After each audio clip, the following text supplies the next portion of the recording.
Welcome to Bilisto Slides Education. We are glad to have you watching this video.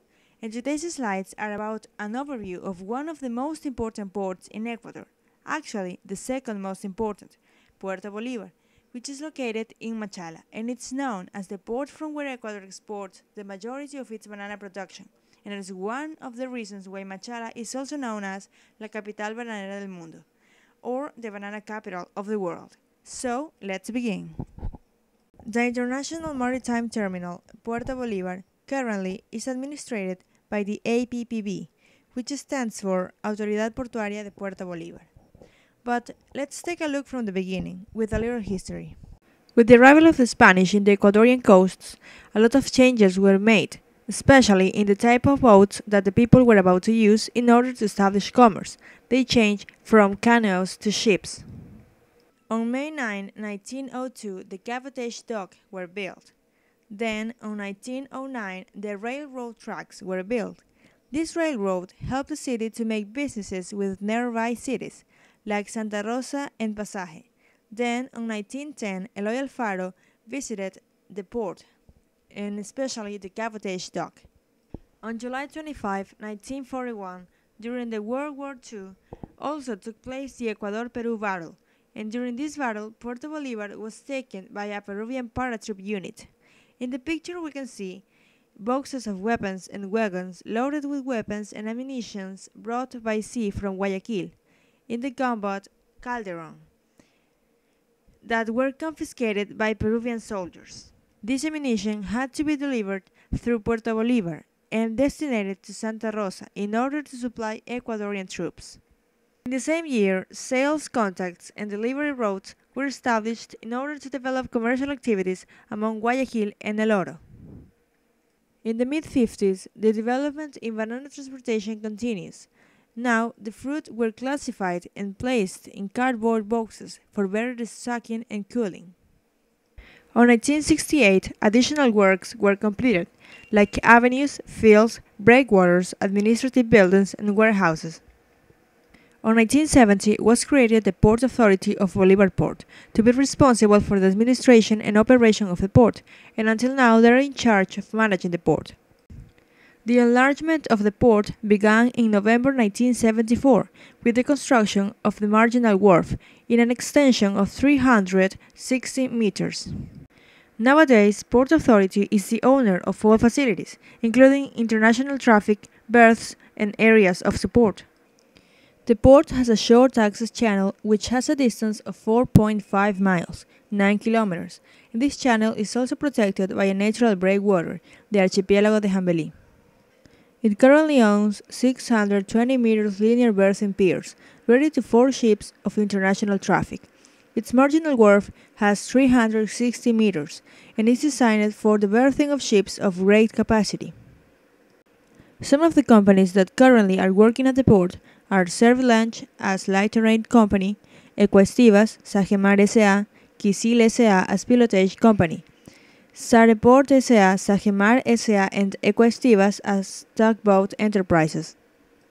At the port also are working other companies that provide services as food and water, provision of food, provision of soft drinks and bottled water, tally companies, maintenance of land and floating equipment, caberos, cellular companies, inspection, control, and fuel delivery, feed, maintenance of vessels and facilities, and also collection of garbage and waste.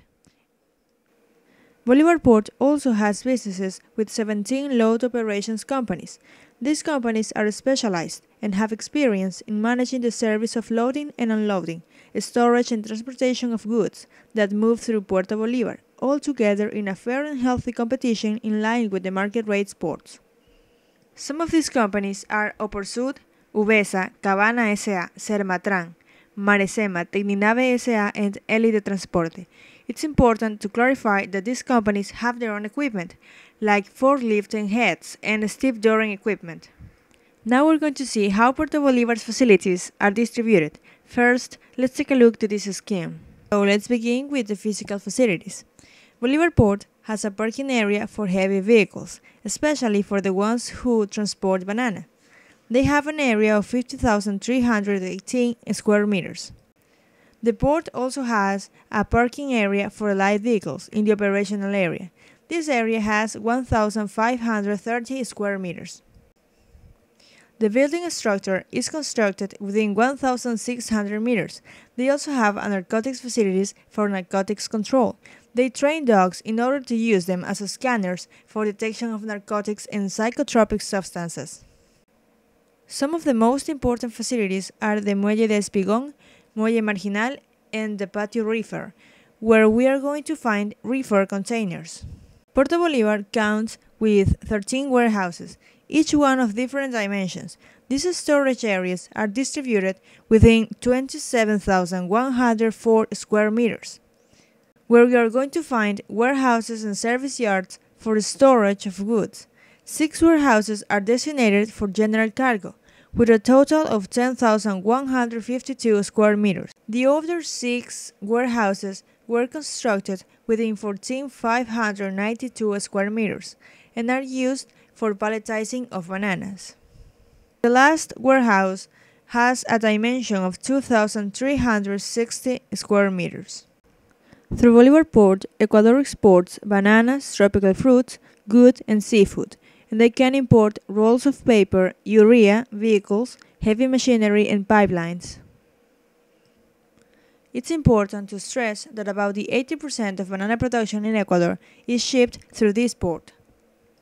As bananas are the most important product exported through this port, we're going to explain a little bit about how they are exported. Bananas are shipped in 3 different modes according to the market demands.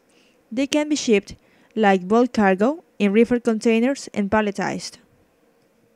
17 domestic and foreign exporters sell bananas to international markets on 4 continents, especially to the countries Japan, China, Russia, Korea, Saudi Arabia, Israel, Italy, Germany, Holland, Argentina, and United States. Weekly, Ecuador exports nearly 4.5 million banana boxes, and their principal destinations are United States, Russia, and Europe.